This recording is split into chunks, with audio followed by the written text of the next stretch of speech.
యేసులో ఆనందం. ఇది శాశ్వతమైనది. మన ప్రభువును రక్షకుడినైన యేసుక్రీస్తు నామంలో శాంతి టీవీ ప్రేక్షకులకు వందనములు. బ్రదర్ శోభన్ గారిచే పరిశుద్ధాత్మ ప్రేరణతో ప్రారంభించబడిన శాంతి టీవీ ద్వారా ఇప్పటికే అనేక మంది ప్రజలు దీవించబడినారని మేము విశ్వసిస్తున్నాం. అదేవిధంగా పరిశుద్ధాత్మ ప్రేరణతో ప్రజలకు దేవుని యొక్క శక్తి కలిగిన వాక్యాన్ని అందించాలనే కోరికతో యేసులో ఆనందం అనే కార్యక్రమాన్ని శాంతి టీవీ ద్వారా ప్రసారం చేస్తున్నాం. ఈ కార్యక్రమం ద్వారా మీరందరూ ప్రార్థనాపూర్వకంగా దీవించబడాలని ఆశిస్తున్నాను. దేవుడు మిమ్మల్ని దీవించునుగాక. యేసులో ఆనందం. ఇది శాశ్వతమైనది.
శబ్దం నిత్యం యేసే యేసేగా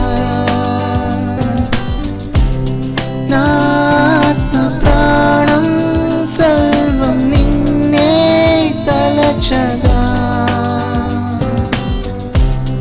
నా గుండె శబ్దం నిత్యం యేసే యేసేగా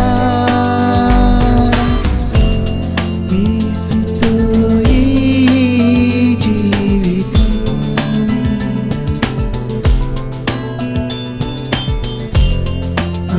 ఆనందమే సత్యం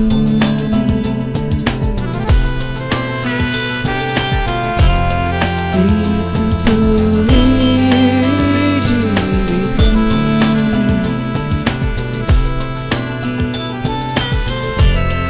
ఆనందమే సత్యం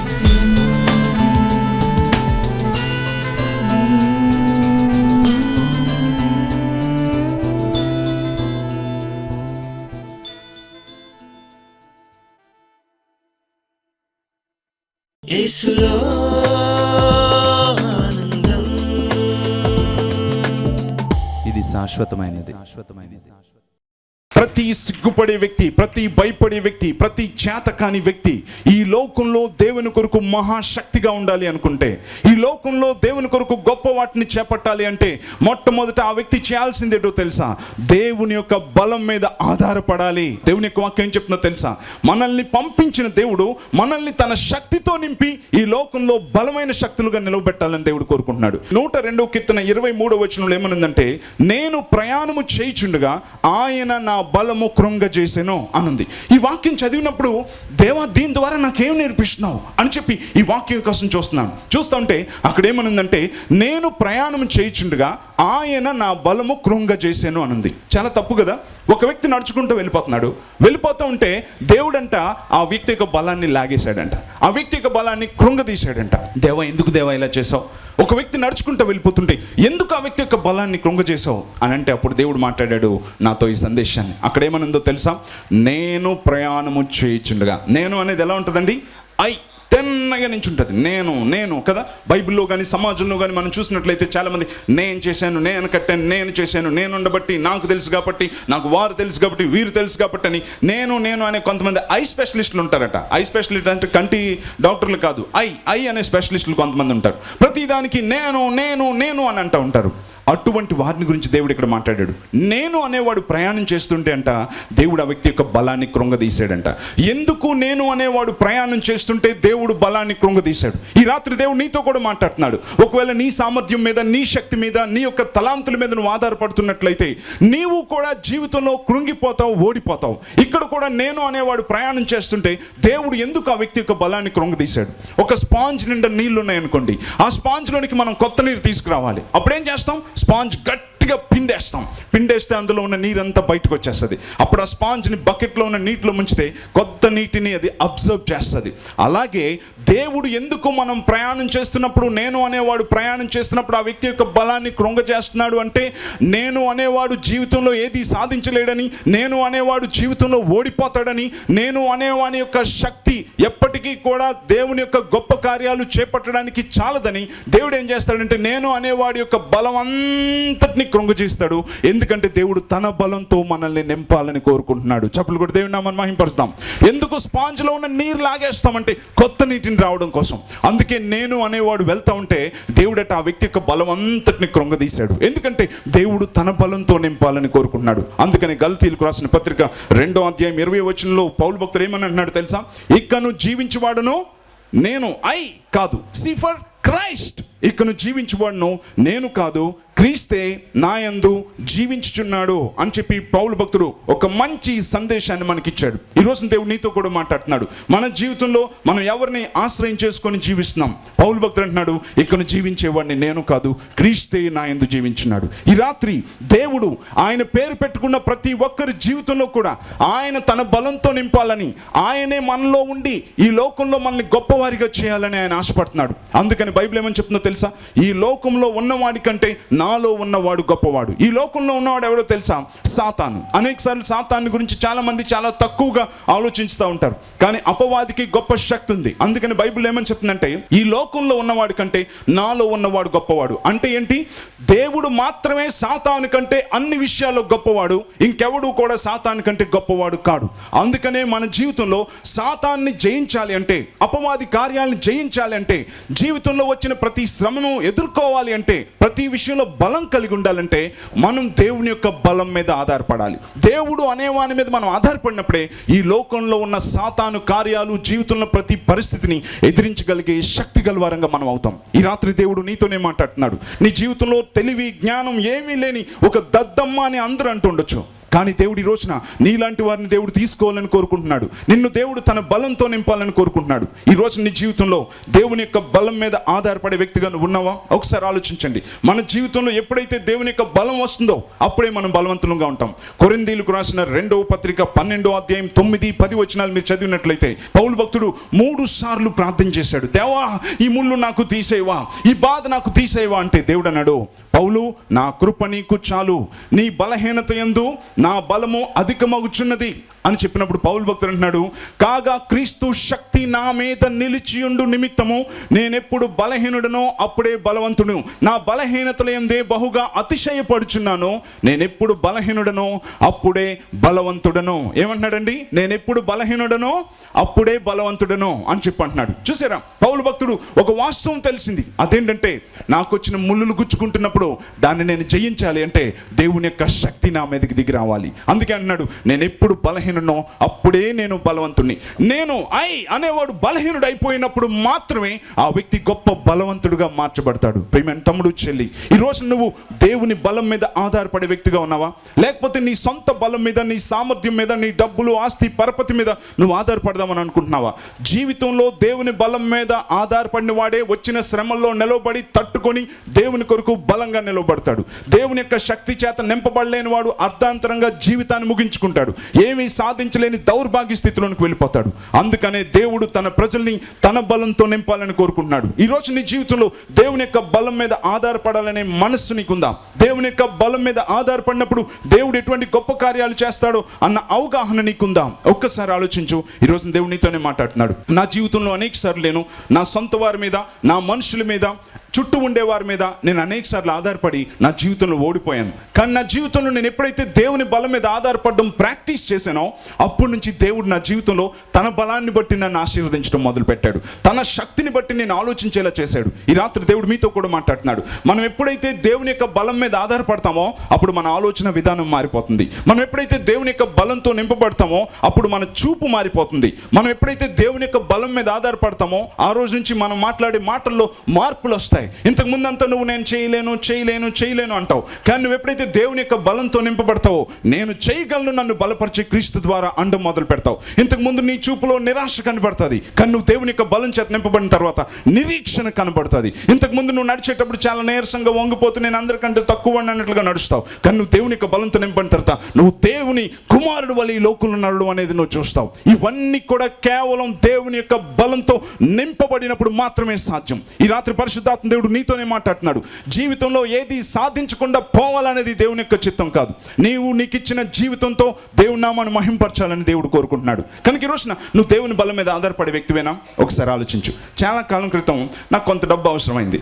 దానికోసం చర్చిలో అనౌన్స్ చేసినప్పుడు అందరూ అన్నారు, బ్రదర్ నేను 5,000 ఇస్తాను, నేను 10,000 ఇస్తాను, నేను 2,000 ఇస్తాను, నేను 3,000 ఇస్తాను అన్నారు. అంటే అవన్నీ కూడా లిస్ట్ రాసుకుంటే అవన్నీ సుమారుగా ఒక 35,000 నుంచి 40,000 దాకా వస్తున్నాయి. నాకు కావాల్సింది అంతకంటే తక్కువే. నా సంఘం ఎంత మంచిది, మా సంఘం చాలా మంచిది, వీళ్ళందరూ ఇస్తున్నారు, మిగిలినంత ఏమైనా కొనొచ్చు అని అనుకున్నాను. నాకు చాలా అర్జెంటుగా డబ్బులు కావాలి.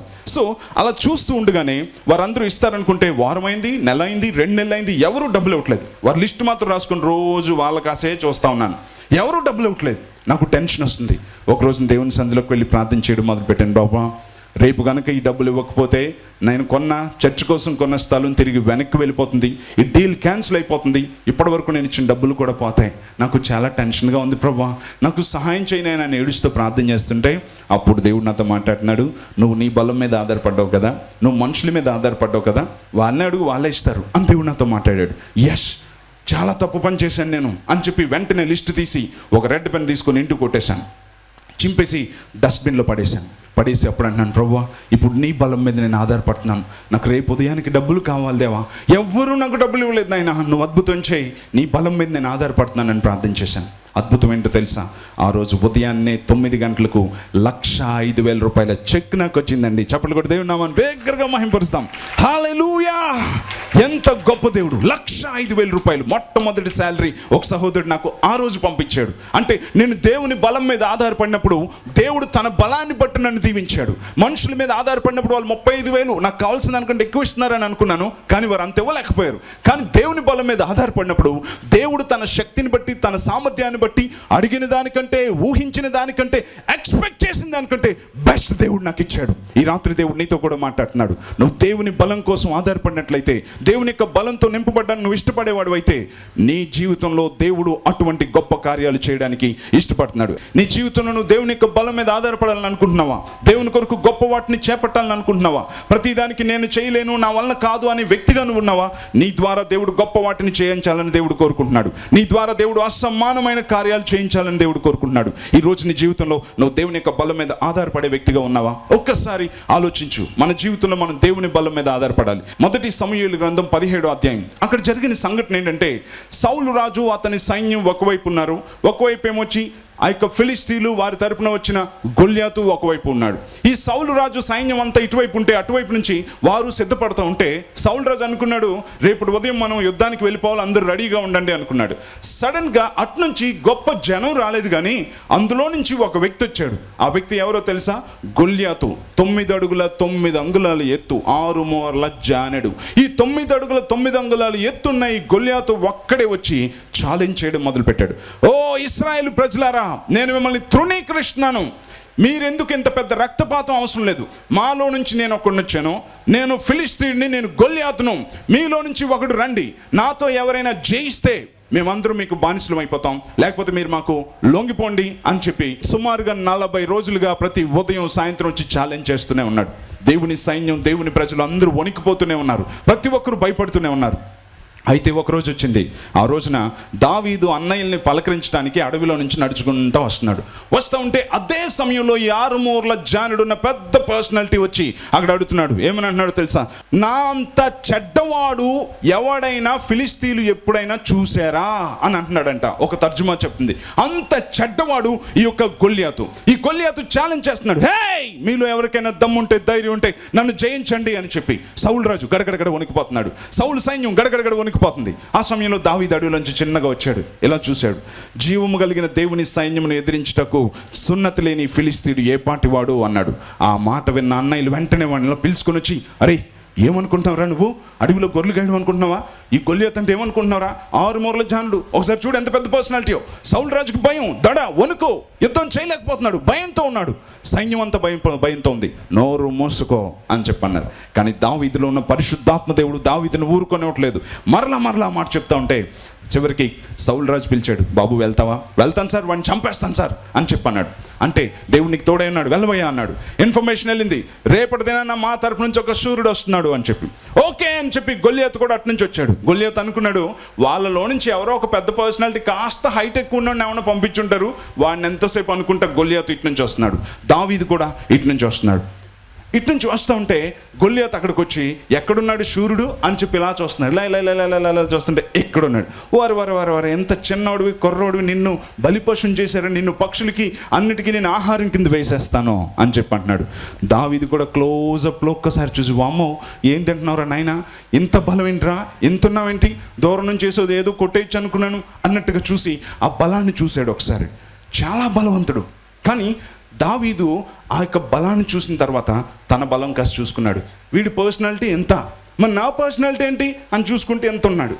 అప్పుడు వెంటనే ఒక తలంపు వచ్చింది, ఈ గొల్యాతుని ఎదిరించేది నా బలం కాదు కదా, యెహోవా నా బలమా కదా, అయితే నా దేవుని పర్సనాలిటీ ఏంటి అని ఒకసారి ఆలోచించాడు. దేవుని పర్సనాలిటీ ఏంటి? ఆకాశము ఆయన సింహాసనము, భూమి ఆయన పాదపీఠం. అంత శక్తి కలిగిన దేవుని యొక్క బలంతో నింపబడినప్పుడు దేవునిలో నుంచి గొల్యాతును చూసేటప్పటికి గొల్యాతు దావీదుకి కుక్కలా కనిపించాడు. రాయేసి కొట్టి చంపేశాడు. ఇశ్రాయేలుకి సింహాసనాన్ని అధిరోహించాడు. చప్పట్లు కొట్టి బిగ్గరగా దేవుని నామాన్ని మహిమపరుస్తాం. హల్లెలూయా.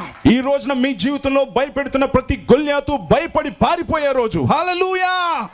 yes, మన జీవితంలో కూడా అనేక మంది గొల్యాతులు వచ్చినప్పుడు మనం ఏం చేస్తామంటే మనలో నుంచి చూస్తాం. అందుకనే ప్రతి ఒక్కడు మనకి బలవంతుడుగానే కనిపిస్తాడు. మన జీవితంలో మనం ఎప్పుడైతే మన బలం మీద ఆధారపడతామో కుక్క కూడా మనకి గొల్యాతులా కనిపించడం మొదలు పెడుతుంది. కానీ మనం ఎప్పుడైతే దేవుని యొక్క బలం మీద ఆధారపడతామో అప్పుడు గొల్యాతు కూడా మనకి కుక్కలా కనిపించడం మొదలు పెడుతుంది. ఈ రోజు వరకు నువ్వు దేని గురించి అయితే భయపడ్డావో, నువ్వు ఎప్పుడైతే దేవుని యొక్క బలం చేత నింపబడ్డావో ఆ రోజు నుంచి నీకు ప్రతి సమస్య ఎలా కనిపిస్తుందో తెలుసా?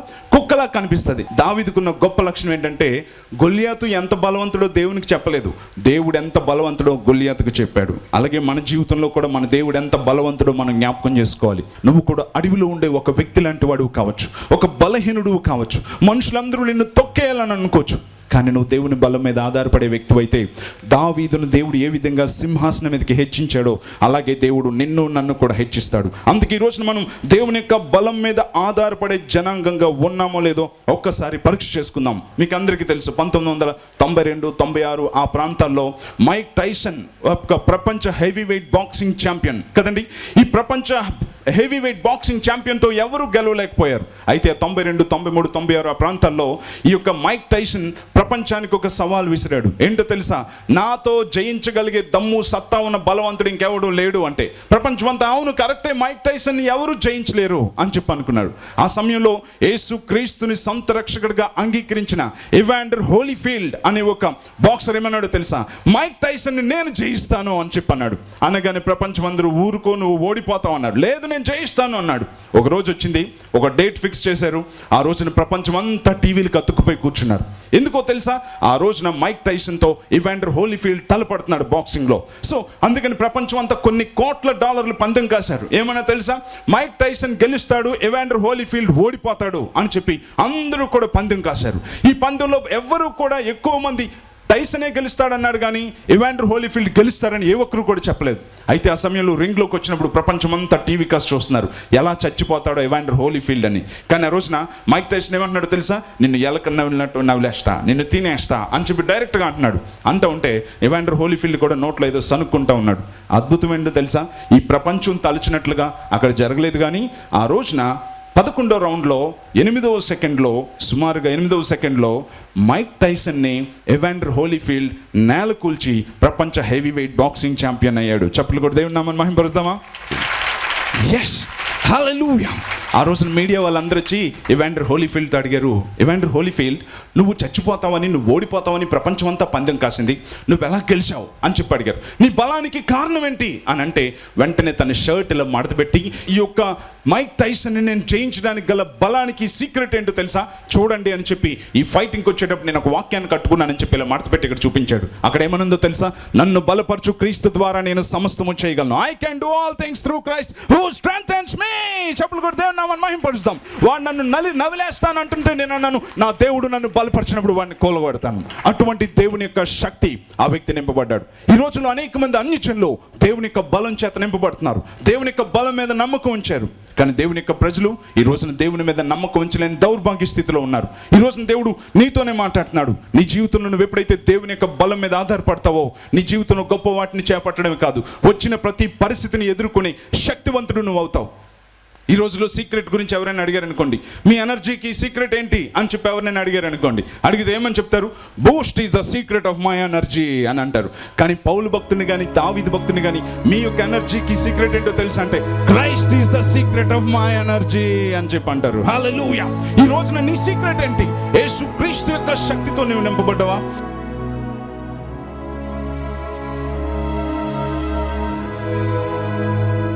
సహోదరి, సహోదరుడా, తమ్ముడు, చెల్లి, నిరాశపడద్దు. ప్రతిదానికి చచ్చిపోతానని అనొద్దు. సూసైడే మార్గం అని అనుకోవద్దు. దేవుడు నీ కొరకు శ్రేష్టమైన దాన్ని దాచి ఉంచాడు. నీ కన్నీటికి దేవుడు ప్రతి చుక్కకి కూడా దేవుడు జవాబిస్తాడు. ప్రేమైన దేవుని బిడ్డలారా, నీకెవరు లేరని, ఏమీ చేయలేవని, పురుగులాంటి వాడువని ఈ మనుషులు సమాజం అంటున్నారా? అయితే దేవుడు అంటున్నాడు, నేనున్నాను, నేనున్నాను, నేనున్నాను. సాతాను చెప్తున్నాడా నీకెవరున్నారు అని? యేసు అన్నాడు, నేనున్నాను. నీ పక్షాన దేవుడున్నాడు. నిన్ను దేవుడు నీ జీవితంలో మారాను మధురంగా మార్చివేయబోతున్నాడు. కన్నీటిని నాట్యంగా మార్చగలిగే శక్తి గల దేవుడు ఉన్నాడు. ఎంతమంది బిడ్డలు ఈ సమయంలో చేతి నీ కోసం ఎదురు చూస్తున్నారు, గుండెలు పగిలిపోయి నీ కొరకు ఎదురు చూస్తున్నారు. వారందరినీ మీరు జ్ఞాపకం చేసుకోండి ప్రభా. ఎంతమంది చేయెత్తారో వారందరినీ ఇప్పుడే నీ దివ్య శక్తి తాకునుగాక. Touch Lord, touch Lord, touch Lord. ఇప్పుడే తాకండి ప్రభా. నూతన శక్తితో వారిని నింపండి ప్రభా. ఈ రోజే వారి జీవితంలో ఉన్న ప్రతి బంధకం యేసు నామములో తొలగిపోవును గాక. యేసు నామములో విడుదల కలుగును గాక. Receive your miracle, receive your anointing, receive your healing. Thank you Jesus. ఈ రోజు నుంచి నీ కొరకు గొప్ప వాటిని వారు చేపడుతున్నందుకు నీకు వందనాలు. ఈ స్తుతి యాగాన్ని యేసు నామములో మీకు సమర్పించుకొనుచున్నాం తండ్రి. అందరం బిగ్గరగా చెప్తాం ఆమేన్. యేసులో ఆనందం. ఇది శాశ్వతమైనది. నువ్వు ఎప్పుడు హెచ్చింపబడతావో తెలుసా? నువ్వు ఓర్చుకున్నప్పుడు హెచ్చింపబడతావు. దేవుడు నీ శత్రువు ఎదుట నీకు భోజనాన్ని దేవుడు సిద్ధపరుస్తాడు. ఎవరైతే నిన్ను తొక్కాలని అనుకున్నారో అక్కడే దేవుడు నిన్ను నిలవబెడతాడు. These are the days of Elijah, declaring the word of the Lord. And these are the ఈ అంచె దినాల్లో ఎవరైనా ఏ శ్రమలోనైనా నిలవబడి దేవుని నామాన్ని మహింపరచాలి అని అనుకుంటే వారు తెలుసుకోవాల్సింది ఏంటంటే యేసు నన్ను ప్రేమిస్తున్నాడు. And though these are days of great trials, of famine and darkness and sword, still with a voice in the desert crying, prepare ye the way of the Lord. Behold, ఈ రోజున కూడా దేవుడు ఈ బైబిల్ గ్రంథంలో ధననిధిని పెట్టాడు. ఎవరైతే ఈ Bible గ్రంథాన్ని చదివి ఆ ప్రకారంగా జీవించడానికి ఇష్టపడతారో వారి జీవితంలోనే దేవుడు వర్ధిల్లుట అనేదాన్ని వారి అనుభవంలో ఉంచాలని కోరుకుంటున్నాడు. and out of Zion's hill salvation comes.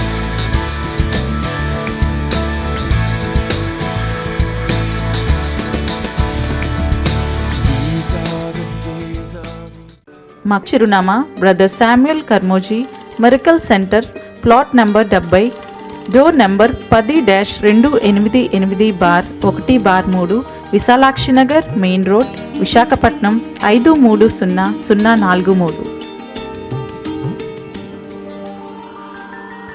A new address, Brother Samuel Karmoji, plot number 70, door number 10-288/1/3, Visalakshi Nagar Main Road, Visakhapatnam 530043, Andhra Pradesh, India. Our phone numbers 9701-400-777, 9848350332. Our website www.samuelkarmoji.com. Our email samuelkarmoji@gmail.com. యేసులో